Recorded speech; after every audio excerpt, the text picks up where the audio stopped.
You join me on a beautiful bank holiday Monday, where others might be out enjoying the sunshine, getting a barbecue on, having a few drinks maybe.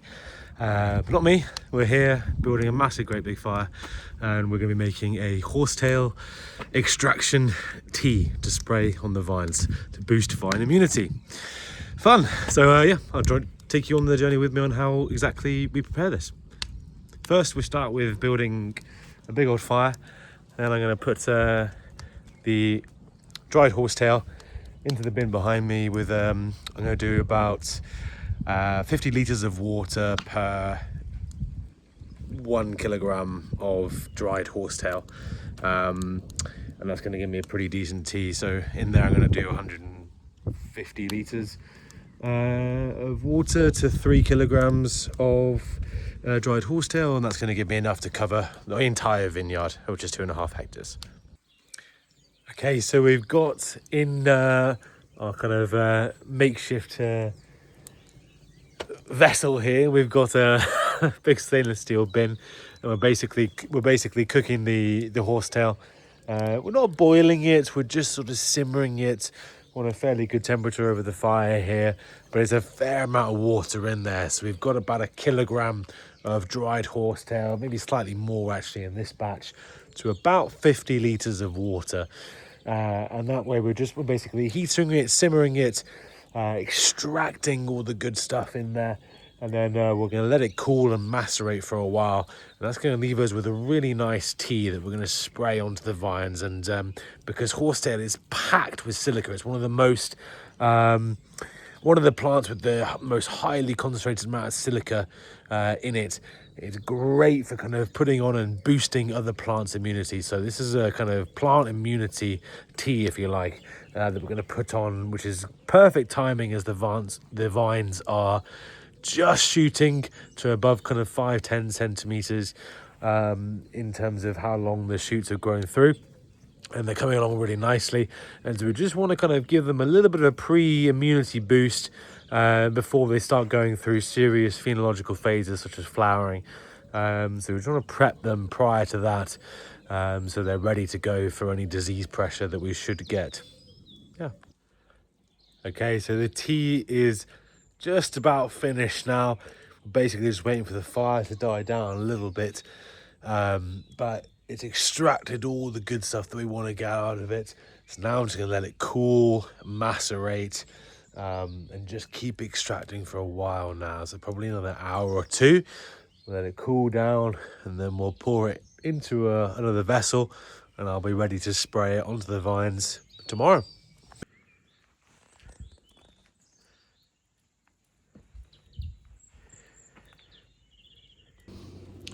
Super precise chemistry going on right now in the shed. We've got our silica tea that has been left to cool and macerate overnight, and now I'm basically just running it through a filter. I say filter like it's not a net from a pool net, but yeah, filtering it through into the bucket, and then we're going to pour it into the canister here, ready to spray. But that's all there is to it. Yeah. So exciting day today. We've got tractor mounted rotavator coming in because today we're going to be planting the cover crop. So we're putting in every other row a custom mix of Phacelia, buckwheat and linseed. So it should be, if it takes well, a beautiful colour array of kind of purple and white, massive amounts of biomass, and also really, really good for pollinators. So attracting in a lot of insects, bees and all sorts, which is going to be great for biodiversity, great for the vines, great for the vineyard. And the reason I'm excited for it today is because we've got this tractor mounted rotavator, whereas in the past we've just done it with a little handheld rotavator going up, just lightly disturbing the soil to give us somewhat of a seed bed. And it takes forever. So hopefully with a tractor mounted one, it's going to be a little bit easier. The whole idea is, the whole point of regenerative farming is, you want to put these cover crops in, but ideally you obviously want to kind of direct drill straight into the grass where you're not really disturbing the soil, because in regenerative farming you don't want to be disturbing the soil too much.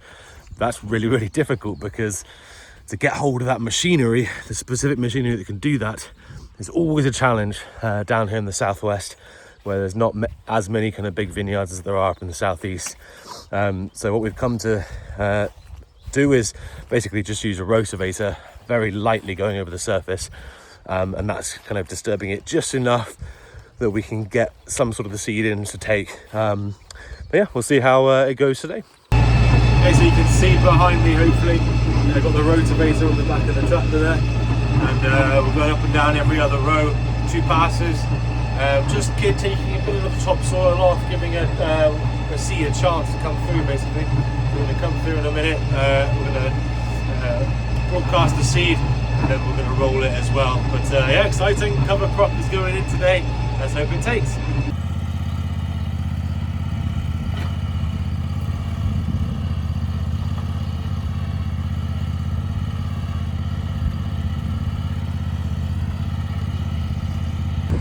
What we're doing now basically is we're just going over where we rotavated, and we put the seed in now and we're just rolling it, and yeah, we're doing a pretty good job. We've got a bit of a makeshift roller on the back of the mower there, but yeah, it's doing a good job.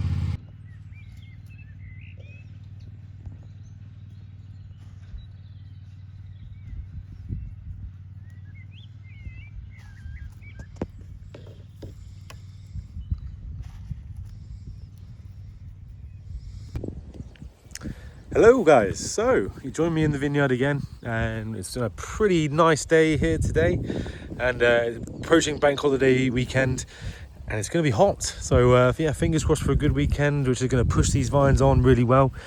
We think that, fingers crossed, that we are kind of through the worst of the frost now, so counting ourselves pretty lucky if that is the case, because I think we escaped with maybe 20% loss of yield in the Bacchus, which is, you know, it could have been a lot worse. I know a lot of places that have been hit pretty hard, so thoughts go out to all those guys that have been hit hard with it. But here now, the vines are really starting to push on. We're really pushing the shoots, as you can see behind me. We're really starting to push through now, and it won't be long before we're approaching flowering, which is scary. But yeah, the job that we're kind of going through at the moment is shoot selection. So we're basically looking at choosing what shoots that we're going to keep for the year, what shoots we're going to discard, and it's all about finding the balance of the plant, finding the kind of best root structurally for sap flow, kind of like pruning in a way, and kind of what's going to open up the plant the best in terms of airflow, what's going to be best for our yield versus disease kind of pressure.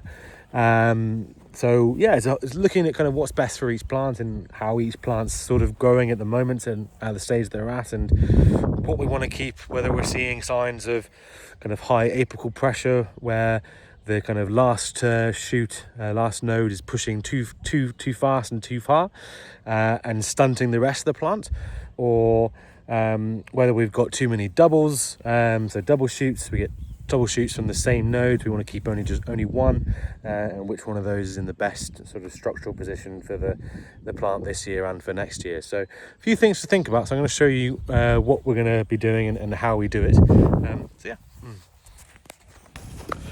Okay, so if we're looking at these 2 plants here, you can see just how much growth these guys are pushing through, and this is shoots that are generated not just on the fruiting canes and the spurs that we left from pruning. So we need to remove some of these in order to get a cleaner kind of looking plant, more airflow through there, and a better structural plant as well. Let me show you how we're doing it. So basically, we're looking into here. This is like kind of crown zone. And we're looking at any shoots that have grown on there that we can get rid of. So immediately I can come in and remove quite a lot of these. They're all in places that we don't need them.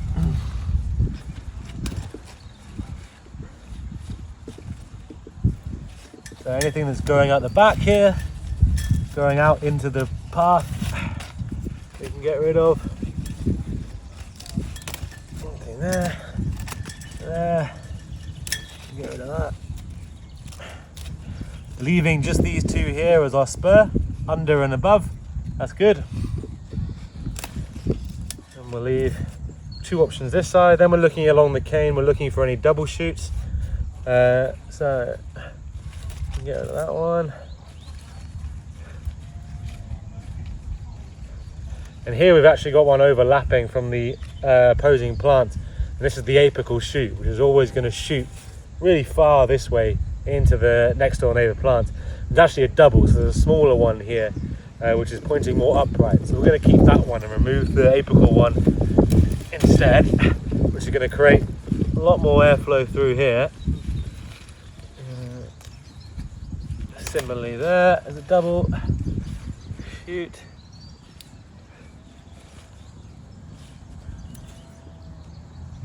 And so that would be that plant done, which already looks better.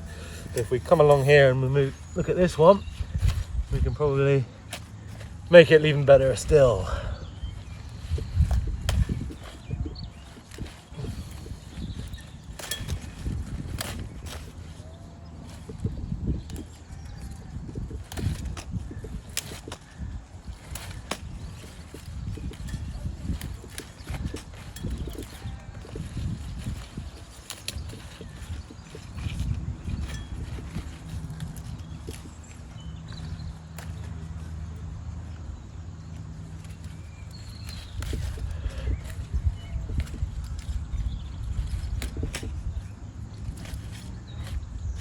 There we go. So right away you can see we've opened that up much more than it was.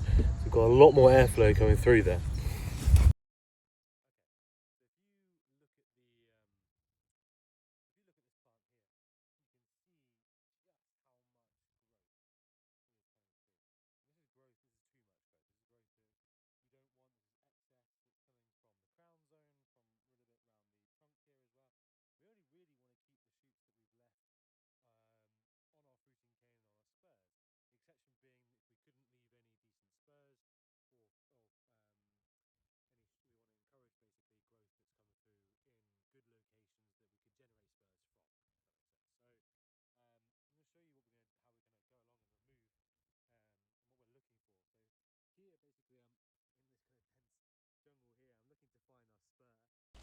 You can see in there the spur that we've left, and we're looking at this shoot here. That's the one that's going to become next year's fruiting cane, and this will be next year's spur. You see that? Yeah, this one here, the one beneath it. So that's going to become next year's fruiting cane. So we actually just need to go ahead and get rid of a lot of it, basically. So in here I can remove anything that's kind of pointing outwards into the row. And here as well. I'll get rid of this one. And already, look, I've opened up so much more space and airflow. We'll get rid of all the stuff that's on the top of the crown here, all the stuff in behind that's growing up there. Anything up here. And we're looking at any double shoots as well. So if we're seeing a fine example of a double shoot, yes, here we go. So on here, look, you can see, yeah. On here, look, we've got this shoot here and this shoot here. This one here. They're both growing from the same node. So we only want one of them, so we're going to keep the one that's growing more upright. It's a lot less apical pressure, i.e. it's not pushing really far and growing too fast and too hard into the next plant, and that will reduce the vigor and keep things looking a bit more balanced. And we think that is about this plant done, but if you look at the difference to what it was, you can see how much more open it now is. So we can get much more airflow through there, which is going to really help with disease pressure.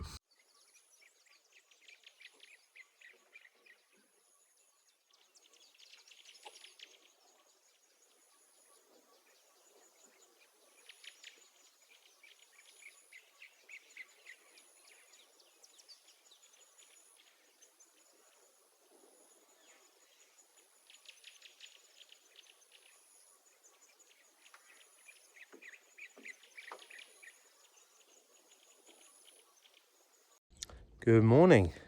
Super hot day today, as it has been all week. I just thought I'd give you a little update on cover crops. Now, bit of a mixed bag, to be honest. So the cover crop that we have recently just planted about a week and a half, 2 weeks ago now, maybe even more actually, 2 and a bit weeks. That was a mix of Phacelia, buckwheat and linseed. That is showing some signs of maybe coming through, but it's just been so dry. So I'm not entirely sure if it's going to work or not. You can see just tiny little bits there. You can see these little seedlings just starting to come through a little bit here and there. They're popping up, but yeah, it's just been too dry, which you don't often say in the UK. So yeah, that's been interesting. We'll keep an eye on that one and see how it progresses. If it doesn't start to kind of really come through in the next week and a bit, maybe might have to reconsider potentially giving it another go, or giving up on it for the summer, and we'll look at doing something over the autumn. We'll see. But the interesting thing is, I will show you another cover crop that has suddenly decided to appear, which we actually planted in October last year, and I thought it had kind of failed. So we've just we kind of gone over the rows again to plant the new one, but we planted crimson clover in some of the rows in the Pinot Noir, and it suddenly decided just to kind of really come through. So I'll show you that. If I find a row, you can see with me here all this crimson clover, beautiful red colour, and it's just coming through really nicely. So we're approaching the end of kind of no mow May, but we might hold on to this one a little bit longer just because it seems lovely. It seems like a waste to kind of get rid of it. But yeah, let me show you up close.